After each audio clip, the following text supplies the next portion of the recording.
Top 100 universities లో 100% scholarship తో admission పొందాలనుకుంటున్నారా? India's top competitive exams, IIT, NEET etcetera guidance కావాలన్నా, India and world top universities లో join అవ్వాలన్నా, స్టూడెంట్స్ అండ్ పేరెంట్స్ కి కెరీర్ కౌన్సిలింగ్ కావాలన్నా, మీ కెరీర్ డెసిషన్ డబుల్ చెక్ చేసుకోవాలనుకున్నా 25 years ఎక్స్పీరియన్స్ డాక్టర్ సతీష్ గారిని సంప్రదించండి.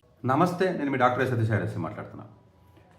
నేను రీసెంట్గా చేసిన వీడియోస్లో ఎక్కువ మంది ప్రాబబ్లీ ఫస్ట్ నుంచి ఫాలో అవుతున్నటువంటి ఎవరైతే ఎడ్యుకేషన్ సంబంధించి ఎవరైతే ఫాలో అవుతారో వాళ్ళు పెద్దగా నన్ను మిస్అండర్స్టాండ్ చేసుకునే అవకాశం ఉండదు. కానీ సో ఏదైనా రీల్స్ చూస్తూ ఉంటారు, ఎందుకంటే కట్ చేసినప్పుడు రీల్స్ పెడతా ఉంటారు కాబట్టి యూట్యూబ్లో కానీ ఫేస్బుక్లో కానీ. సరే, మా ఎడిటర్ ఏదో కట్ చేసి దానికి ఏదో టైటిల్ పెట్టి పెడతా ఉంటాడు. పెట్టినప్పుడు దాన్ని డిఫరెంట్ కాంటెస్ట్లోకి టాపిక్ని తీసుకెళ్తున్నారు. దయచేసి ఇక్కడ అర్థం చేసుకోవాల్సింది ఏంటంటే, నేను ఎడ్యుకేషన్కి ఎడ్యుకేషన్ అంటే it's connected with the students and youth. దీనికి సంబంధించిన పర్సన్ని వీళ్ళకి ఎలాంటి ఇబ్బంది కలిగినా, ఎలాంటి అన్యాయం జరిగినా, వీళ్ళు స్పాయిల్ అవుతున్నా, ఎలాంటి విషయాన్నైనా రియాక్ట్ అవుతా. కోచింగ్ సెంటర్స్ని భయంకరంగా నేను పాయింట్అవుట్ చేసిన సందర్భాలు ఉన్నాయి. ఏ కోచింగ్ సెంటర్ని మోసం చేసి ఎవరిని వదలలేదు. సివిల్ సర్వీస్ని మోసం చేస్తున్న ఇన్స్టిట్యూట్స్ని నేను స్పెసిఫిక్గా నేను వీడియోలు చేసి భయంకరంగా నేను గట్టిగా పాయింట్అవుట్ చేశాను. అప్పుడు పిల్లల్ని దృష్టిలో పెట్టుకుని చాలామంది, ఎన్నో వేల మందిని నేను కాపాడగలిగాను. జేఈ అని చెప్పి మోసం, ఫౌండేషన్ అని చెప్పి మోసం చేసి ఉన్నటువంటి కార్పొరేట్ ఇన్స్టిట్యూట్స్ గురించి సంబంధించి నేను చాలా సందర్భాల్లో ఎన్నో విషయాలను బయటకు తీసుకొచ్చాను. అట్లాగే ఇంటర్నేషనల్ స్కూల్లో జరుగుతున్నటువంటి ఎన్నో రకమైనటువంటి ఇబ్బందుల్ని నేను అది మీకు అలర్ట్ చేస్తున్నా. అలర్ట్ చేస్తే మీరు దాన్ని బట్టి కొంత అవగాహన తెచ్చుకుంటారు అని. ఇంటర్నేషనల్ స్కూల్స్లో జరుగుతున్నటువంటి ఇబ్బందుల గురించి నేను మాట్లాడాను. డ్రగ్స్ గురించి ఎన్నో సందర్భాల్లో మాట్లాడాను. రీసెంట్గా కూడా డ్రగ్స్ మీద ఫుల్ లెంగ్త్ వీడియో చేయడం జరిగింది. పిల్లలు ఏ విధంగా నాశనం అవుతారు అన్న దానికి సంబంధించి, ఉద్యోగాలకు సంబంధించినటువంటి విషయాలకు సంబంధించినటువంటిది కోలివింగ్ వల్ల లేదా సుప్రీంకోర్టు జడ్జిమెంట్స్ వల్ల ఎంత అన్యాయం జరుగుతుంది, అసలు మన దేశానికి అలా సంస్కృతి లేకుండా పోతుంది, కల్చరల్ లేకుండా పోతుంది అన్న విషయాన్ని కూడా చాలా గట్టిగా మాట్లాడాను. పేరెంట్స్ని అయితే అసలు భయంకరంగా అందరికంటే భయంకరంగా సఫర్ అయితే ఎవరు రా బాబు నా వీడియోల ద్వారా అంటే పేరెంట్సే. వాళ్ళ ఈగోని స్ట్రైట్ అవే నేను హక్ చేస్తాను. మీరు అసలు బ్యాడ్ పేరెంటింగ్, ఫెయిల్యూర్ పేరెంట్స్ అని చెప్పి స్ట్రైట్ అవే నేను పాయింట్ వైజ్ మాట్లాడతాను. టీచర్స్ని సరిగ్గా పాఠం చెప్పని టీచర్స్ గురించి నేను పాయింట్అవుట్ చేసి నేను అవేర్నెస్ క్రియేట్ చేశాను. మతాల పేరే పెట్టుకుని అడ్డు పెట్టుకుని మతానికి సంబంధించి ముందుకు వచ్చి అడ్డు పెట్టుకున్నటువంటి వ్యక్తులను కూడా నేను క్వశ్చన్ చేస్తున్నా. నీట్ క్వశ్చన్ పేపర్ లీక్ అయితే మినిస్టర్ని రాజీనామా చేయమని చెప్పి అడిగాను. నేను 2-3 వీడియోస్ చేశాను. పబ్బుల కల్చర్ ఏదైతే ఉంటుందో అది వద్దని చెప్తున్నా.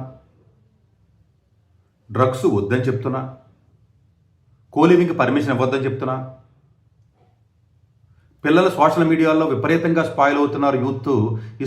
ఈ సోషల్ మీడియాకి పర్మిషన్ ఎందుకు ఇస్తుంది గవర్నమెంట్ అని చెప్పి ఎవరిని అడగాలండి నేను? మరి ఇంకా రూలింగ్ పార్టీగా ఉన్నటువంటి గవర్నమెంట్ని అడగాలా, లేకపోతే అపోజిషన్లో ఉన్నవాళ్ళని అడగాలా? అపోజిషన్లో ఉన్న రాహుల్ గాంధీ గారు మన కోటాయిల్ మీటింగ్ పెట్టినప్పుడు కూడా చాలా డీటెయిల్గా వీడియో చేశాను నేను. మీరు అడగవలసింది ఇది కాదు, తప్పుడు నెంబర్లు చెప్పారు, మీరు సరిగా అవగాహన లేనట్టు ఉందంటే మీరు కొంచెం నెంబర్స్ కొంచెం బాగా డెప్త్గా దాన్ని అనాలిసిస్ చేయండి. ఎడ్యుకేషన్ సెక్టర్ మీద మీకు అవగాహన ఉండకపోవచ్చు, ఇంకొంచెం డిఫరెంట్ పాయింట్ ఆఫ్ వ్యూలో మీరు అడగాలి. మరి మీరు పార్టీలో మీ పార్టీ గవర్నమెంట్ వేరే రాష్ట్రాల్లో ఉంది కదా, మరి ఉన్నప్పుడు ఎడ్యుకేషన్ సెక్టర్ మీద మీరు తీసుకున్నటువంటి జాగ్రత్తలు ఏంటి, మీరు తీసుకున్నటువంటి రెమెడీస్ ఏంటి అని చెప్పేసి రాహుల్ గాంధీ గారిని కూడా అడిగాను.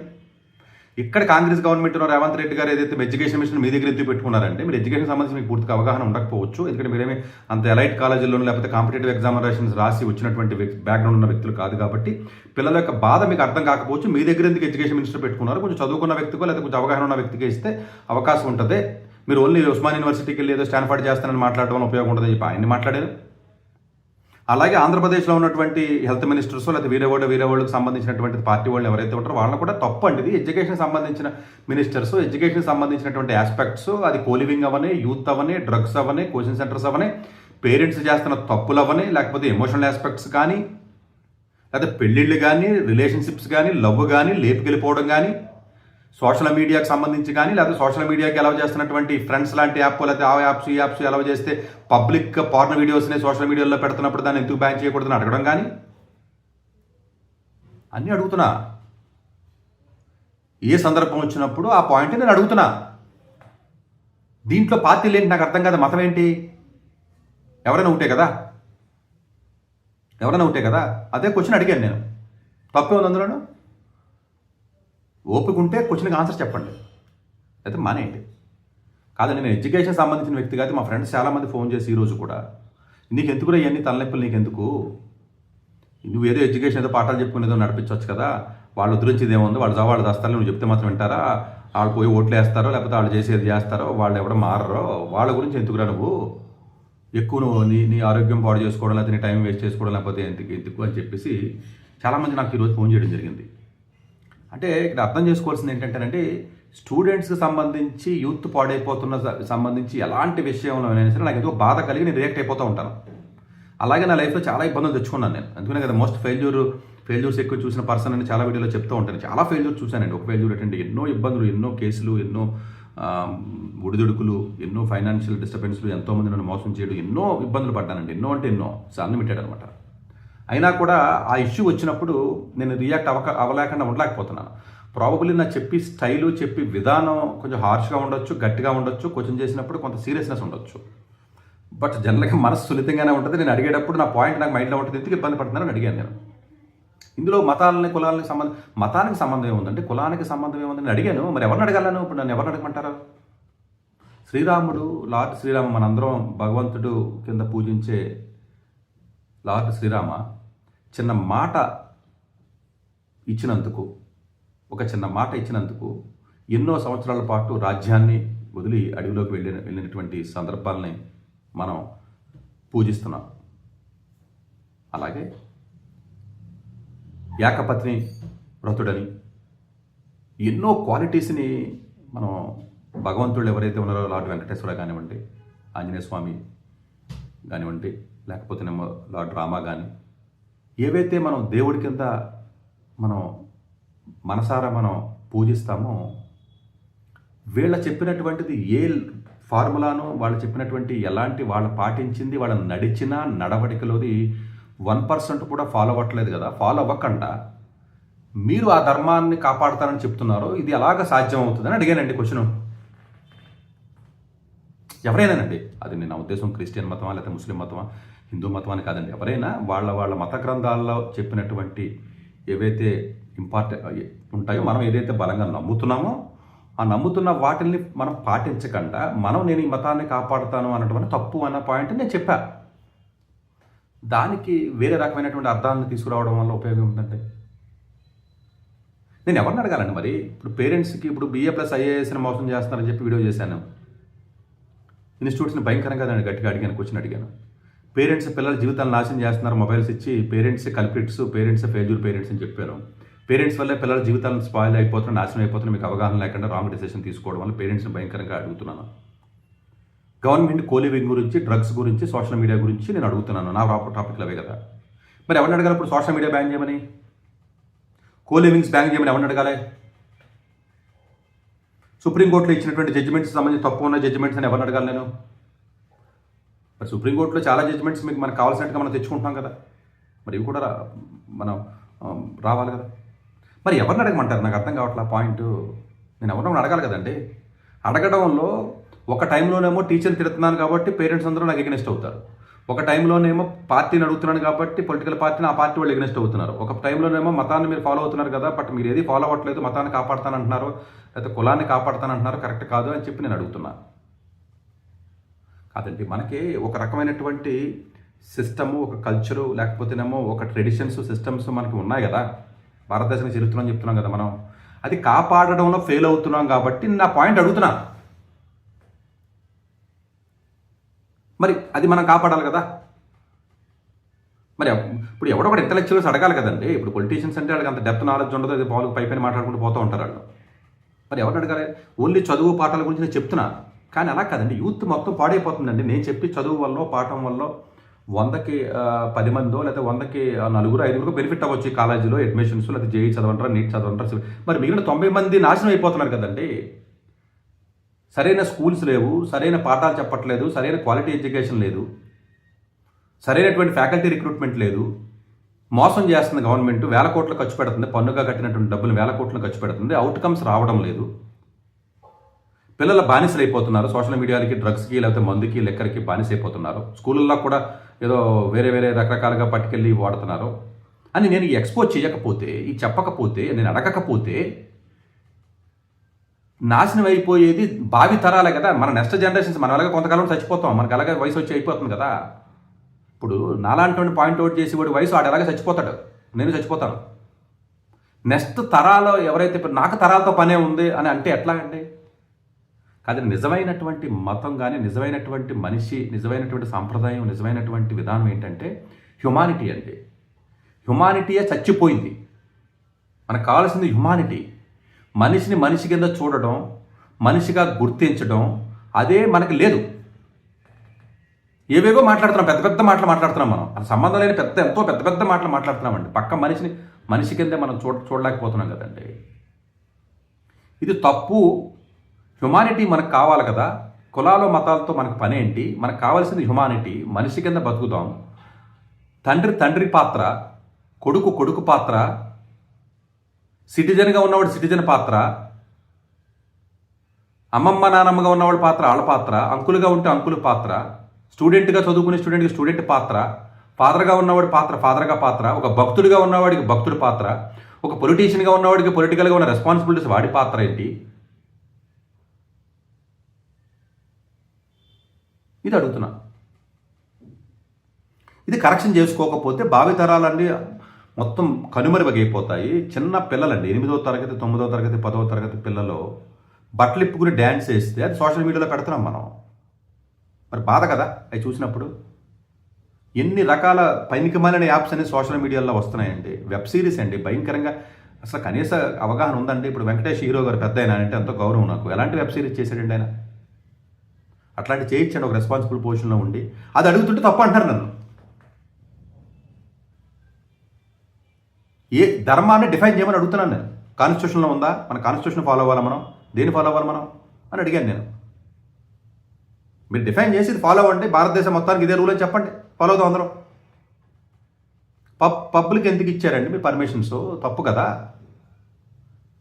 పిల్లలు 16-18 సంవత్సరాల దొంగ ఆధార్ కార్డులు లేదా ఎడిటింగ్ చేసిన ఆధార్ కార్డులతో 18 సంవత్సరాల నుంచి అబద్ధాలు చెప్పి వెళ్ళి చాలామంది ఇబ్బంది పడుతున్నారు కదా. డ్రగ్స్కి, పబ్స్కి, కల్చర్కి మనం అలవాటు అవుతుంది. ఇది మన కల్చర్ కాదు కదా. ఈ కల్చర్ మరి 15 ఏళ్ళ నుంచి మనం ప్రభుత్వంలో ఉన్నాం కదా. ఉన్నప్పుడు మరి ఈ కల్చర్ని మనం ప్రమోట్ చేస్తానంట, ఈ కల్చర్ని మనం డీప్రమోట్ చేస్తున్నామా లేదా కల్చర్ని వద్దంటున్నామా అని అడుగుతున్నాను నేను. అంతే.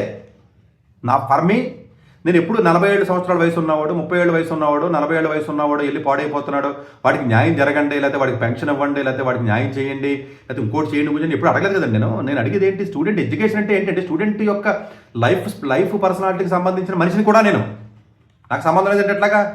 అది నాకు బాధ కలుగుతుంది. కాదండి, చదువుకు సంబంధించిన విషయాలు నేను చెప్తానండి. 100కి 4-5 బెనిఫిట్ అవుతారు పాపం. మరి మిగిలిన వాళ్ళు ఏం చేయమంటావు?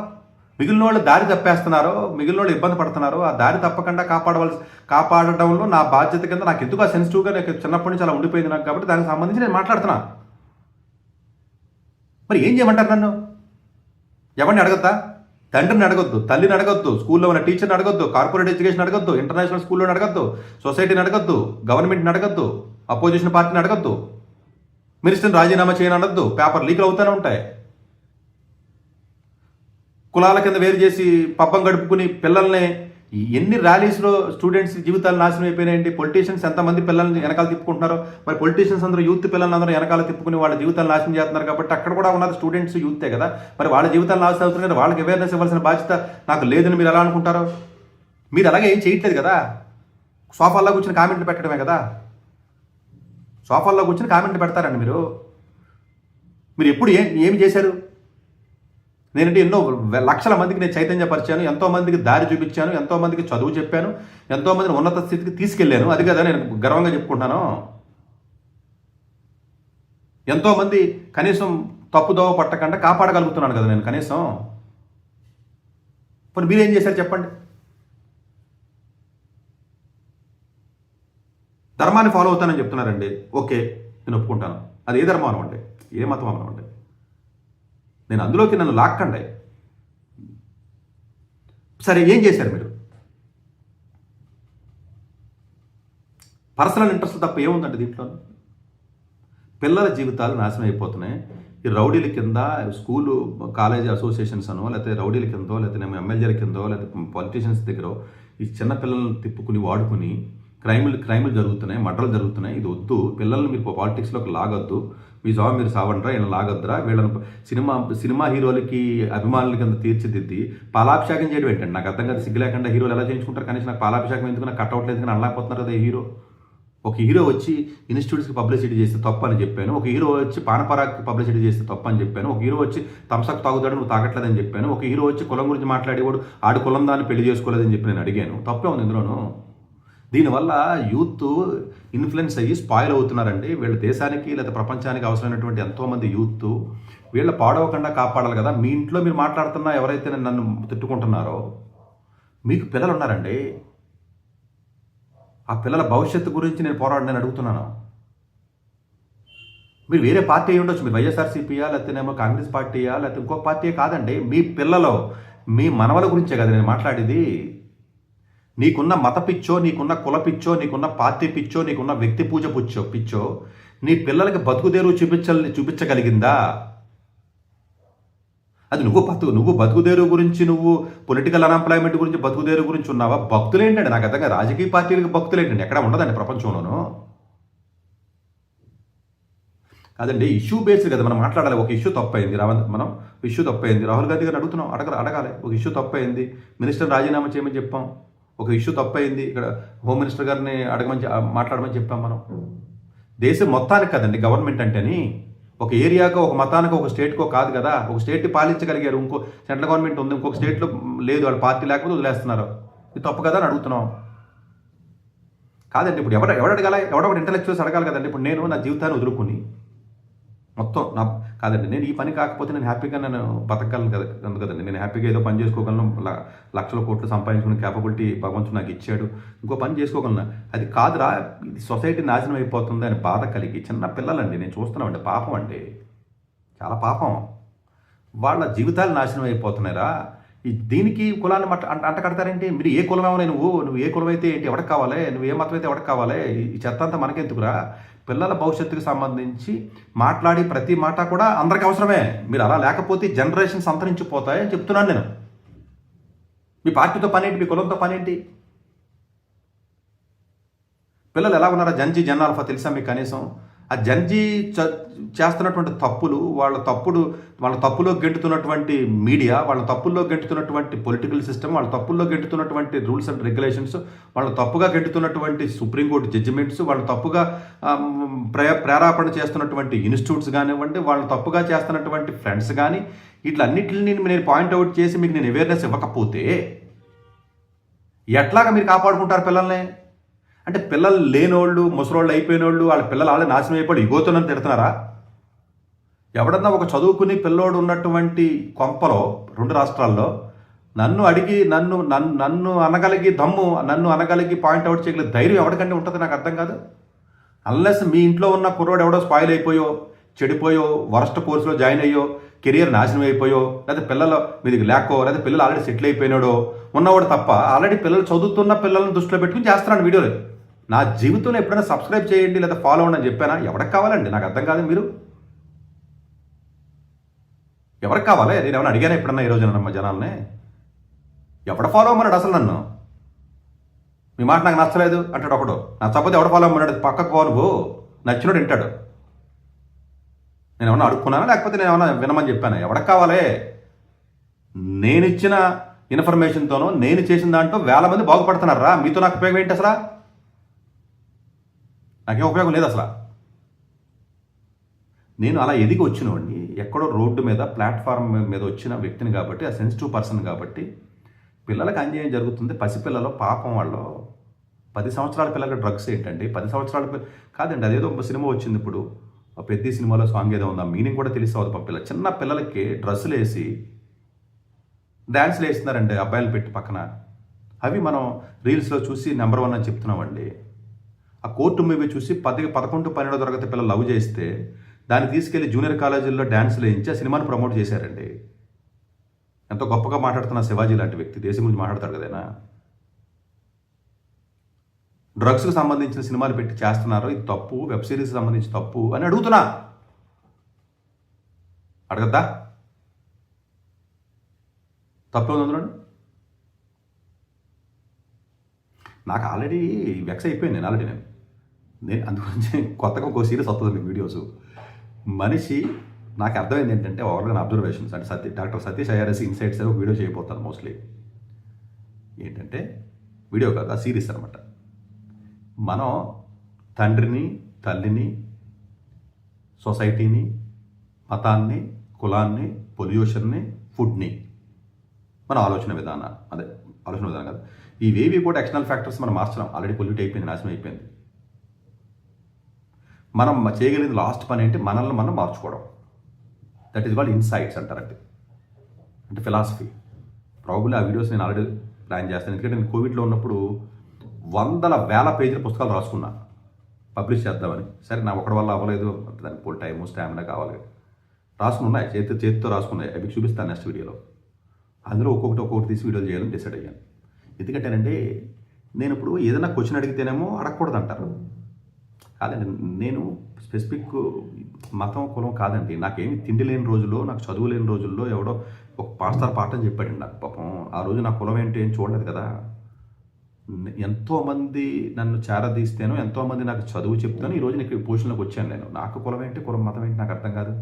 అది ఇన్ఫీరియారిటీ ఉన్నవాళ్ళు, బతకలేనోళ్ళు, చేతకానోళ్ళు మాట్లాడుకునే మాటలు. ఏ కులమోడు ఆ కులమోడే వెన్నెకొట్టి పడుస్తాడు.